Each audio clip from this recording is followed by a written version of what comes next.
Hi అండి, money YouTube ఛానల్కి స్వాగతం అండి. ఈరోజు నేను చేసే ఆకుకూర పేరు నెల్లికూర అండి. ఆషాఢ మాసంలో తినాలి. ఈ నెల్లికూరని బలుసాకుని, ములగాకు, ఈ 3 రకాల కూరల్లో ఏ కూరైనా దొరుకుతాయి. ఆ కూర ఆషాఢ మాసంలో తింటారండి. అయితే అగోండి నెల్లికూర తెప్పించాను. తెచ్చి శుభ్రంగా దాన్ని చూసుకొని ఆకుని క్లీన్ చేసుకొని కడుక్కొని అగోండి గిన్నెలో వేసి ఉప్పు వేసి స్టవ్ మీద పెట్టి ఉడికించుకోవాలండి.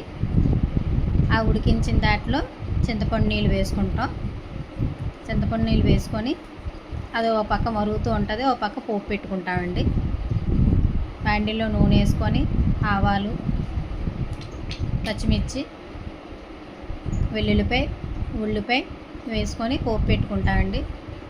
అది వేగాక ఈ మరుగుతున్న దాంట్లోని ఈ ఆకుకూర మరుగుతుంది కదండి, ఉడుకుతుంది కదా, ఆ ఉడికిన దాంట్లో ఈ వేయించిన పోపు అందులో వేసేస్తామండి.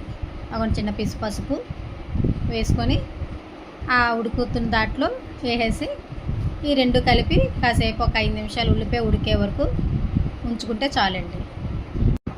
అగోండి ఉడుకుతుంది కదండి, ఉడికితే చాలండి. ఇంకా అయిపోయిందండి. నెల్లికూర పులుసు రెడీ అండి.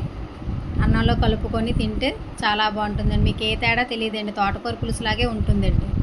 బాయ్ అండి.